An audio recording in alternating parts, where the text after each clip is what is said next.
여러분의 장기 투자가 왜 성공할 수밖에 없는지 아주 쉽게 알려드리고, 마지막에는 내 의지와 상관없이 돈이 복리로 불어나게 만드는 강제 자동 매수 세팅법까지 너무 쉬워서 어이가 없을 정도로 쉽게 정리해 드릴 테니까 꼭 끝까지 시청해 주세요. 자, 주변에서 어떤 종목으로 대박 났다더라, 막 몇 배 벌었다더라 이런 얘기 들으면 나만 기회를 놓치는 것 같아서 마음이 조급해지다 보니까 급하게 남들이 좋다는 종목을 따라 사게 되는 경우가 많은데, 이게 막상 내가 사면 살짝 오르는 것 같다가도 갑자기 떨어지기 시작할 때가 있어요. 이제 그러면 그때부터 밤에 잠도 잘 못 자고 어플만 들여다보게 되죠. 근데 이게 여러분의 능력이 부족해서가 아니에요. 냉정하게 말씀드리면 기업 하나를 제대로 분석하려면 유튜브 영상 몇 개 보고 책 한두 권 읽는 정도로는 사실 택도 없이 부족합니다. FOMC 일정 챙겨봐야 되고, 분기마다 나오는 실적 발표 당연히 챙겨야 되고, 산업 트렌드도 봐야 되고, 투자하는 기업의 이슈랑 재무제표, 거기에 경영진 리스크나 공급망 이슈까지 계속 추적해야 돼요. 그렇기 때문에 대부분의 분들은 본업을 하면서 이걸 다 따라가는 게 물리적으로 사실 정말 불가능에 가까운 구조입니다. 근데 이걸 내가 직접 하기는 힘든데, 요즘 AI가 많이 발달했다 보니까 이 똑똑한 AI에게 투자를 그냥 맡겨야겠다, 이렇게 생각하시는 분들도 있으시던데, 최근 KNN 뉴스 자료를 보여드리자면 챗GPT랑 제미나이 등 생성형 AI를 활용한 투자 전략을 20년간 검증해보니까 대부분 단순히 주식을 그냥 사서 보유하는 전략보다도 낮은 성과를 낸 것으로 나타났어요. 아니 근데 장기 투자는 원래 누구나 아는 초우량주 하나 사서 뭐 한 20년 묻어두면 되는 거 아니야? 이렇게 생각하실 수도 있는데요. 그러면 제가 실제 데이터를 한번 보여드릴게요. 지금으로부터 20년 전인 2006년 기준으로 S&P 500 시가총액 상위 기업 10곳입니다. 이 중에 아직까지 탑10에 있는 기업은 마이크로소프트 말고는 단 한 곳도 없어요. 20년 전에 누구나 아는 S&P 500 시가총액 상위 기업 10개의 주식을 내가 사서 묻어뒀다면 그 기업이 여전히 탑10에 머물러 있을 확률은 놀랍게도 10분의 1밖에 안 됩니다. 이게 그냥 무지성 장기 투자의 현실이에요. 결국 개별 종목으로 장기 투자를 하려면 지금 잘 나가는 기업이 10년 뒤, 20년 뒤에도 살아남을지 계속 의심하고 점검하면서 포트폴리오를 스스로 계속 손봐줘야 된다는 뜻이에요. 사실상 평생 끝나지 않는 공부를 계속해야 하는 셈인데, 이걸 꾸준히 해낼 수 있는 개인 투자자가 현실적으로 많지는 않을 거예요. 그런데 이 복잡한 과정을 하나도 신경 쓰지 않아도 알아서 해결해주는 최고의 방법이 있습니다. 그 방법이 바로 너무 유명한 방법이죠. 개별 주식이 아닌 미국 대표 지수인 S&P 500과 나스닥 지수에 투자하는 거예요. 물론 한국 시장에 투자하고 싶으시다면 코스피에 투자하셔도 괜찮습니다. 앞에서 보셨다시피 시대 흐름을 못 따라가고 실적이 꺾이는 기업은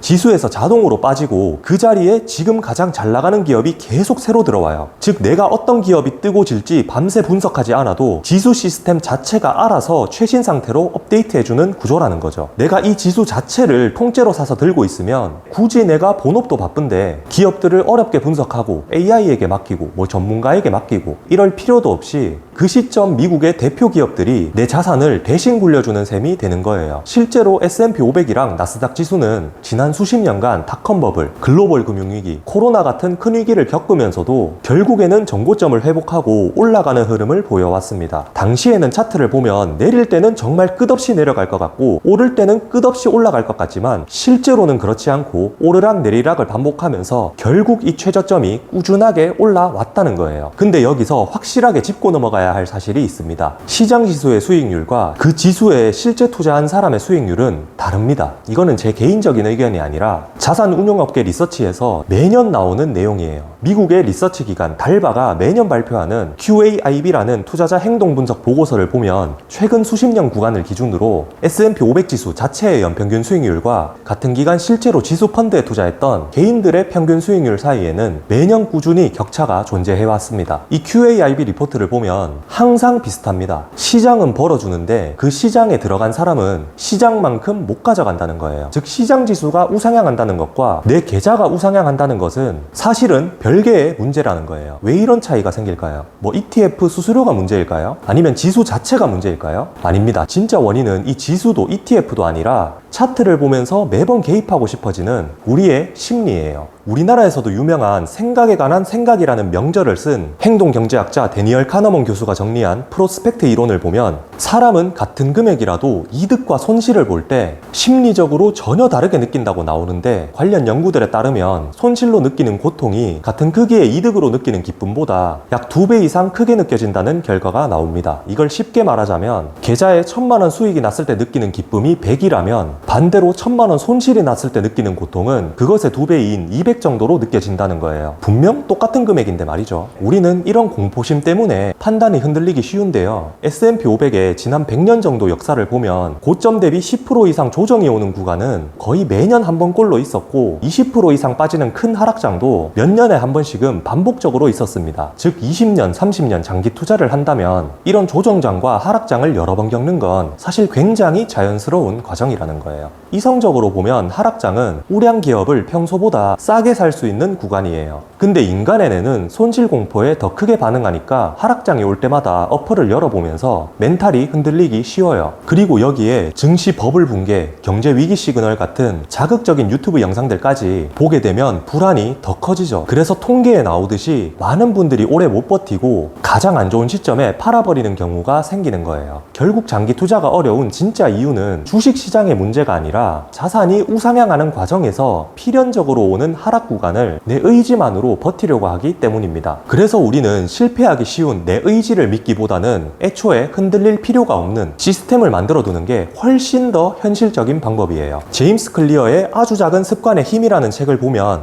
어떤 행동을 지속하고 싶다면 의지력을 키우려 하지 말고 그 행동을 할 수밖에 없는 환경을 만들어라, 이렇게 이야기합니다. 투자도 똑같아요. 매달 지금 살까, 더 떨어지면 살까 고민하는 그 과정 자체를 없애버리는 게 누구나 성공할 수 있는 장기 투자의 핵심입니다. 방법은 어렵지 않아요. 여러분들 사용하시는 증권사에서 제공하는 주식 모으기 혹은 자동 매수라고 부르는 기능을 활용하는 겁니다. 매달 혹은 매주 혹은 매일 정해진 날짜에 정해진 금액만큼 S&P 500이나 나스닥 지수를 추종하는 ETF를 기계적으로 자동 매수하도록 설정해 두는 거예요. 이 ETF의 가격이 오르든 내리든 상관없이 꾸준히 시스템이 알아서 사도록 만드는 거죠. 이걸 정액 분할 투자 혹은 코스트 에버리지라고 부르는데, 이거는 확률이 아니고 그냥 산수예요. 매달 똑같이 50만 원씩 산다고 하면 주가가 비쌀 때는 자연스럽게 적은 양을 사게 되고, 주가가 쌀 때는 같은 금액으로 더 많은 수량을 사게 됩니다. 즉 하락장에서 도망치고 싶어지는 심리를 시스템이 대신 억눌러주고 오히려 그 구간에 수량을 더 모으게 만들어주는 구조인 거죠. 세팅 방법도 간단합니다. 지금 쓰시는 증권사 어플 들어가셔서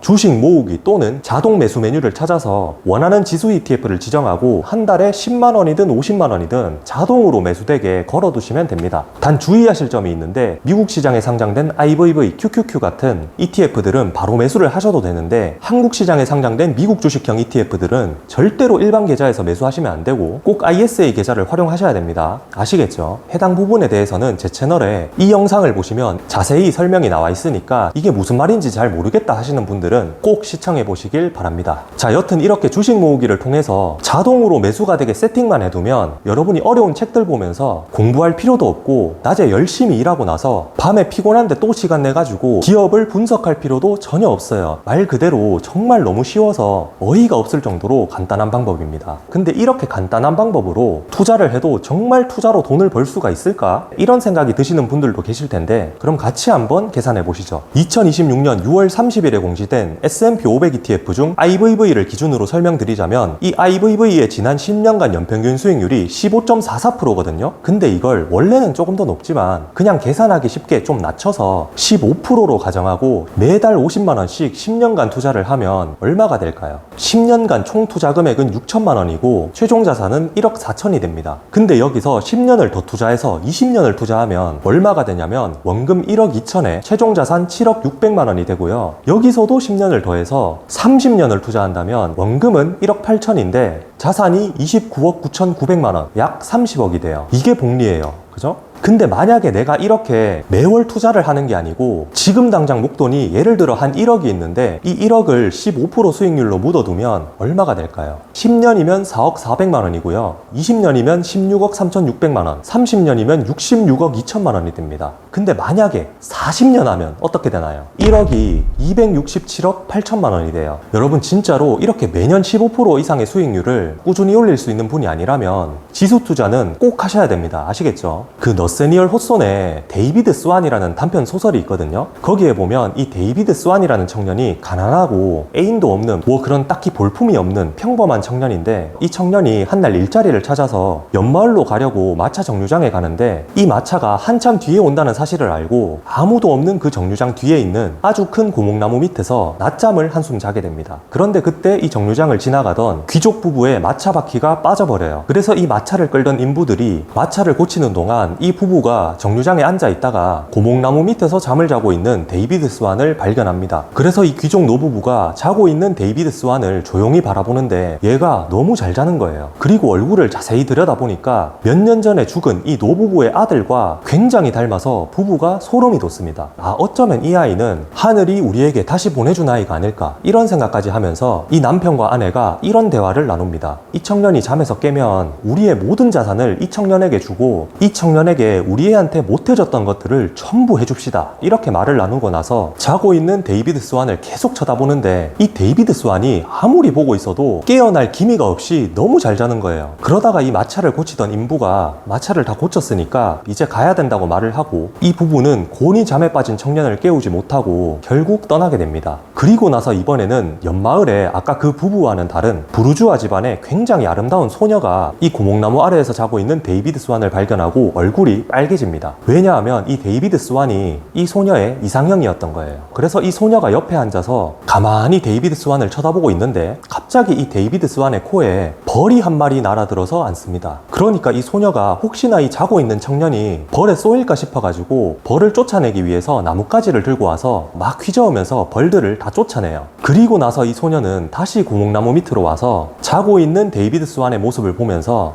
깨어나면 뭐라고 말을 해야 될까, 이런 생각을 가지고 계속 쳐다보는데 이놈이 아무리 시간이 지나도 깨어날 기미가 안 보이는 거예요. 그래서 소녀가 한참을 쳐다보고 있다가 결국에 지쳐서 그냥 가버립니다. 그리고 시간이 지나고 나서 이 데이비드 스완이 잠에서 깼을 때는 잠들기 전에 봤던 똑같은 풍경이 눈앞에 펼쳐졌어요. 잠들기 전과 똑같이 아무도 없던 마차 정류장이 눈에 보였던 거죠. 그러다가 정류장에 마차가 도착하고 데이비드 스완은 마차를 타고 오늘은 일자리를 구했으면 좋겠다, 뭐 이런 생각을 하면서 이 이야기는 끝이 나게 됩니다. 이 소설을 쓴 1800년대 미국의 낭만주의 문학의 3대 거장 중 한 명인 너세니얼 호손이라는 작가가 이 작품을 통해서 하고 싶은 말은, 사실은 이 데이비드 스완이 모르는 사이에 이 친구는 귀족 노부부의 전 재산을 증여받고 양아들이 될 수도 있는 기회가 오기도 했었고 부르주아 가문의 딸과 만날 수 있는 기회가 찾아왔었음에도 본인은 인생에 그런 기회가 찾아왔었는지조차도 몰랐잖아요. 근데 우리의 삶 또한 사실 이 데이비드 스완과 다를 바가 없다, 뭐 이런 메시지를 전해주는 작품인데, 이 작품이 1837년도에 쓰인 작품이에요. 근데 지금은 2026년도잖아요. 저는 지극히 개인적으로 지금 시대에는 이 장기 투자를 하지 않는 사람이야말로 데이비드 스완과 정확히 같다고 생각을 합니다. 그러니까 여러분들도